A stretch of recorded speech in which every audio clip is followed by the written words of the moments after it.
Record offered by Mr. Putnam of Florida. Gentleman is recognized for 5 minutes. Thank you, Mr. Chairman. Mr. Chairman, today's debate on shareholder votes highlights differing views on executive compensation. It's important to note that shareholders already have the power to propose votes on executive compensation.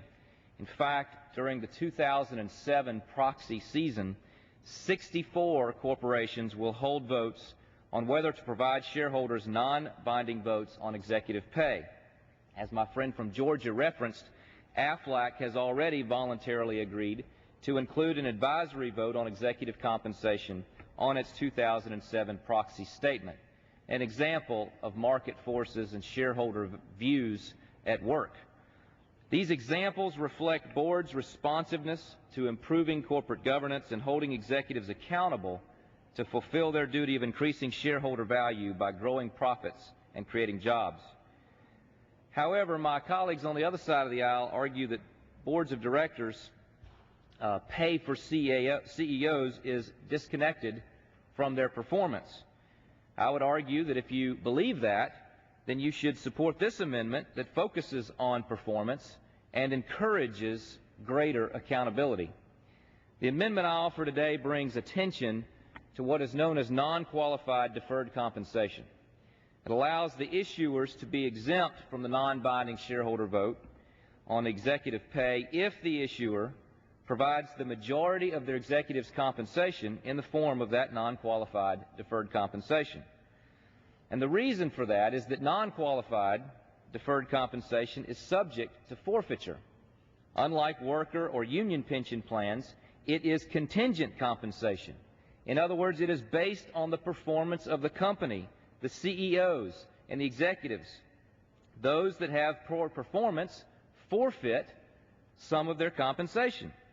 My amendment gets at the heart of shareholder frustration, which is that if a CEO fails to fulfill their fiduciary duties, then they should be held accountable.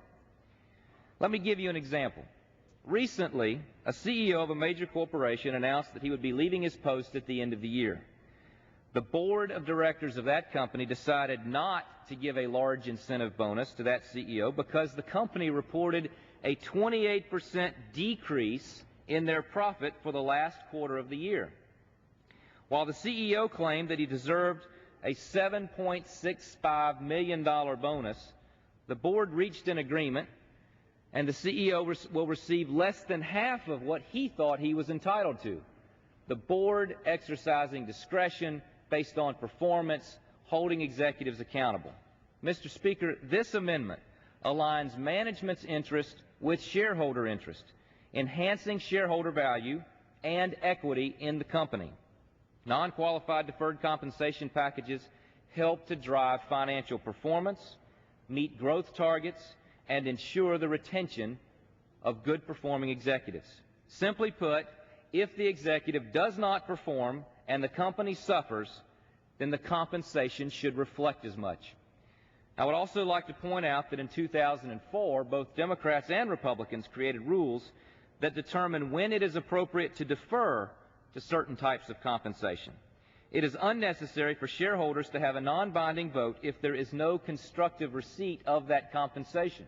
They're voting on something that may or may not actually be paid out to poorly performing CEOs. We should be encouraging this type of performance-based compensation, not second-guessing it. I would urge my colleagues on both sides of the aisle to adopt this amendment. And with that, I yield back. Gentleman yields back.